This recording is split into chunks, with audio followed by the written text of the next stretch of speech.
Let's look at some of the themes that run consistently through Paul's letters, even the ones whose authorship is disputed. I have 9 of those themes. Number 1, exposition and clear understanding of the good news. The good news of Jesus' life, death, resurrection, ascension, and coming return, not just as bare historical events, but as means of grace that followers can benefit from by receiving that grace and following. We call that faith. I showed you this chart earlier from C.H. Dodd on the so-called apostolic preaching. You have on the left a number of instances of the apostles preaching, whether it's Peter or Paul, in the book of Acts, and the right 3 columns have occasions in Paul's letters where Paul seems to be doing the same kind of preaching. As this chart demonstrates, as I scroll through it, the key elements of Paul's gospel match the apostolic kerygma, or preaching, in Acts. You see a lot of common themes. Those themes also match the skeletal confession that Paul says in 1 Corinthians 15 he received very early in his Christian life, and that he passed on to the Corinthian church. As you look across the rows of this chart and you see common features from left to right, you're seeing themes that cross Acts as well as Paul's letters. In 1 Corinthians, Paul says, "I've passed on to you what I myself received," and he passes on an article of faith that he received from the Jerusalem church. And its key elements are both key elements elsewhere in Paul's letters and in the apostolic preaching in Acts. So it's quite plausible that Luke's version of Peter and Luke's version of Paul sound so much alike, not just because Luke is assimilating them into his narrative, but because they're on the same page confessionally. Paul and Peter and Luke have all learned a common tradition, and they're passing it on as of first importance, to use Paul's own words in 1 Corinthians 15. A second major theme in Paul, and one I want to show you in class: discerning the gospel's unfolding fulfillment of God's biblical promises to Israel. Just as we saw in the letter to the Hebrews, Paul doesn't think Jesus is doing something freakishly new. Jesus is fulfilling God's age-old promises to Abraham, Isaac, and Jacob. And that fulfillment takes concrete form in Jesus' churches and even in Paul's own life. So Paul sees his unfolding career and the unfolding present age as an ongoing fulfillment of God's will to Israel.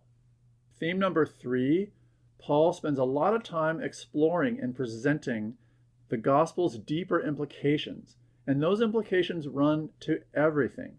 Every part of creation is touched in one way or another by this good news.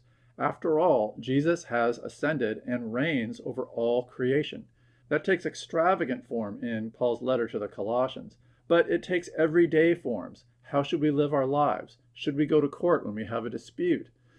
Again and again, Paul settles ethical questions, cosmic questions, philosophical questions by appealing to the implications of the gospel.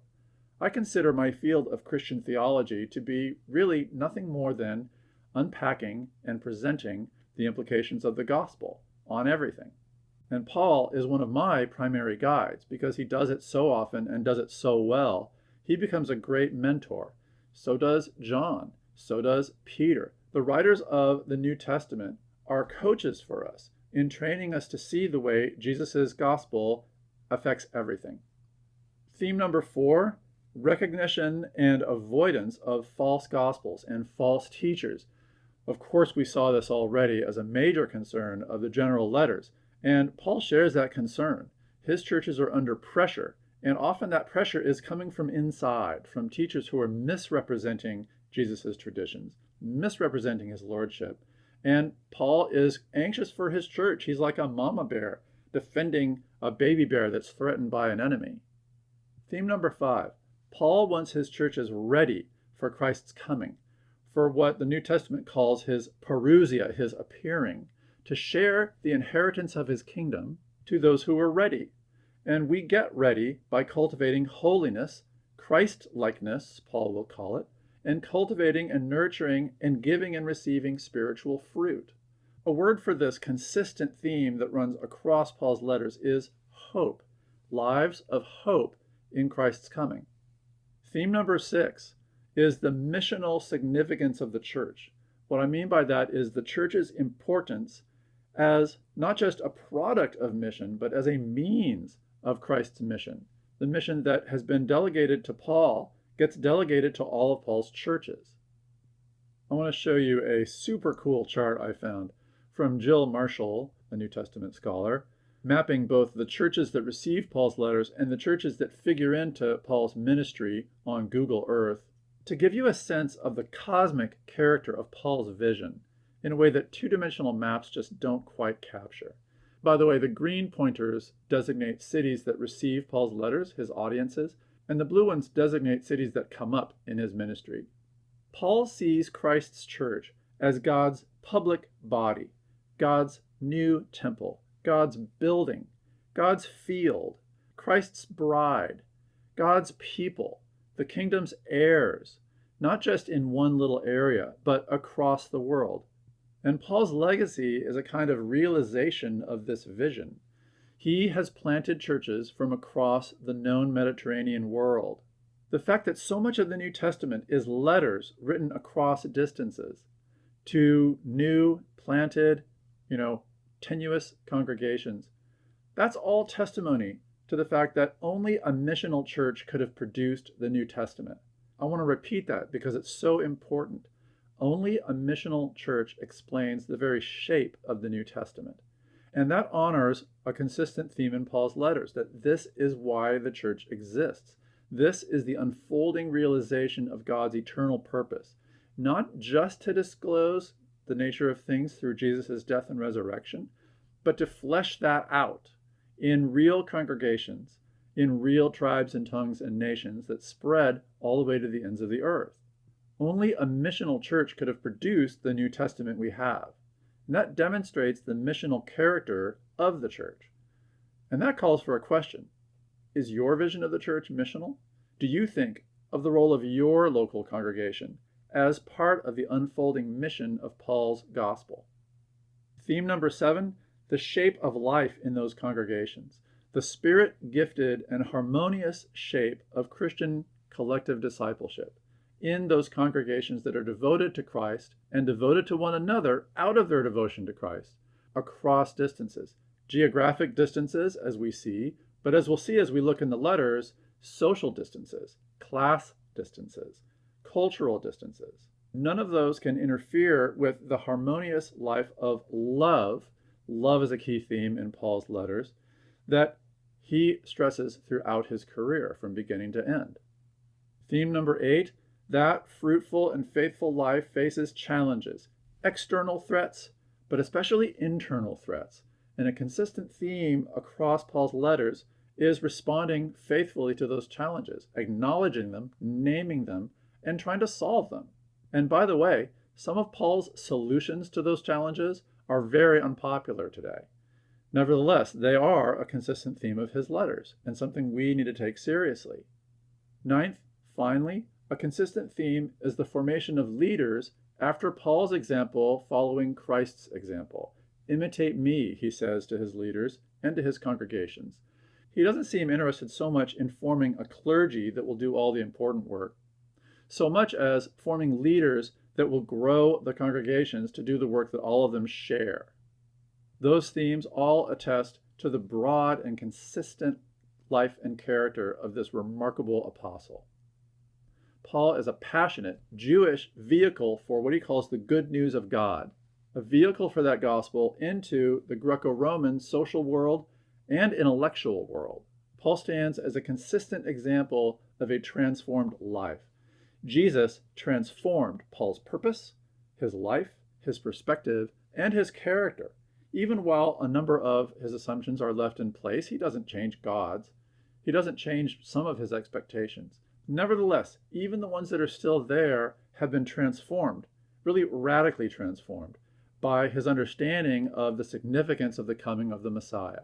And that understanding doesn't just yield intellectual transformation, it yields ethical transformation, character transformation, relational transformation. Paul is a brilliant missionary strategist in a treacherous context, a treacherous multicultural and multi-religious context.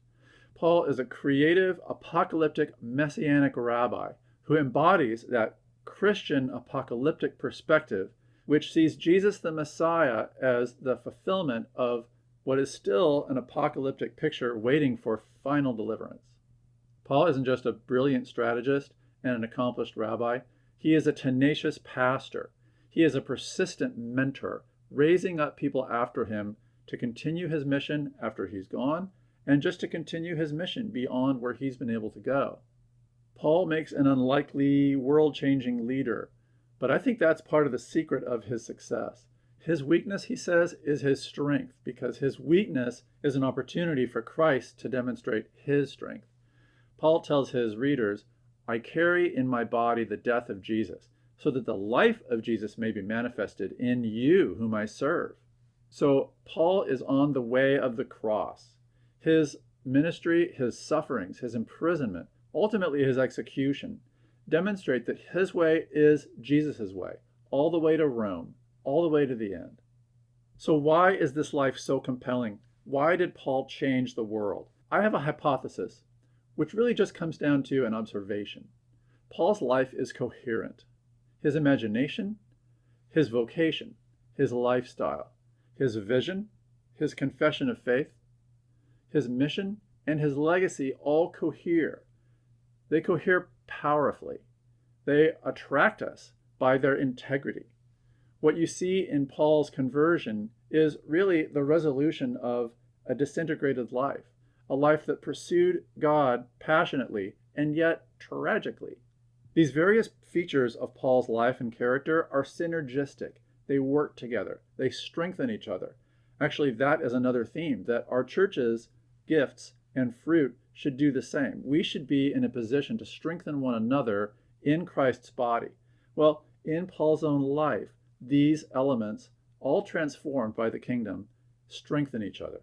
God's grace has extended Christ's personal integrity to integrate or reintegrate Paul's formerly disintegrated life.